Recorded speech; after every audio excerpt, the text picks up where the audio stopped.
السلام علیکم پیارے بچوں، میری آج کی کہانی کا عنوان ہے بولنے والا درخت اور لالچی لکڑہارا۔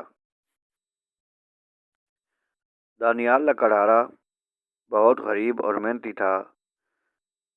ایک دن وہ جنگل میں لکڑیاں کاٹتے ہوئے جنگل کے ایسے حصے میں چلا گیا جہاں پہ برگد کا ایک بہت پرانا اور قدیم درخت تھا۔ جیسے ہی دانیال نے درخت کو کاٹنے کے لیے کڑہاری چلائی تو درخت کے اندر سے بہت بھاری آواز آئی، ٹھہرو، مجھے نہ کاٹو، میں تمہیں کچھ انعام دوں گا۔ دانیال ڈر کر پیچھے ہٹ گیا۔ درخت نے کہا، ڈرو نہیں، میں اس جنگل کا بہت قدیمی اور پرانا درخت ہوں۔ اگر تم مجھے نہیں کاٹو گے تو میں تمہیں روز سونے کا ایک سکہ دوں گا، جس سے تمہاری غریبی دور ہو جائے گی۔ دانیال بہت خوش ہوا اور اس نے کلہاڑا رکھ دیا تو درخت کی جڑ سے اسے ایک سونے کا جادوئی سکہ ملا۔ کچھ دن گزرے، دانیال بہت امیر ہو گیا، لیکن اس کے دل میں لالچ آ گیا۔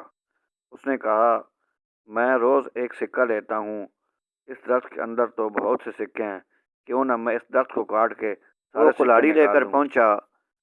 یوں ہی اس نے درخت کاٹنے کے لیے وار کیا تو وہ جادوئی درخت غائب ہو گیا اور وہاں صرف کانٹے دار جھاڑیاں رہ گئیں۔ درخت پر بیٹھے بلو بندر نے کہکا لگایا اور کہا، دانیال، تم نے اپنے لالچ کی وجہ سے وہ دوست بھی کھو دیا جو تمہاری مدد کرتا تھا۔ اب نہ ٹھنڈی چھاؤں ملے گی اور نہ ہی سونا ملے گا۔ دانیال بہت پریشان ہوا اور اپنے لالچ کرنے پر اس کو بہت شرمندگی ہوئی اور بہت احساس ہوا۔ پیارے بچوں، میری آج کی کہانی کا سبق، کبھی بھی لالچ نہیں کرنا چاہیے۔ لالچ بری بلا ہے۔ لالچ انسان کو ہمیشہ نقصان دیتا ہے۔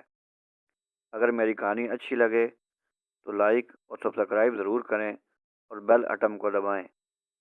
انشاءاللہ مزید اس طرح کی اچھی اچھی کہانیاں آپ کو ملتی رہیں گی۔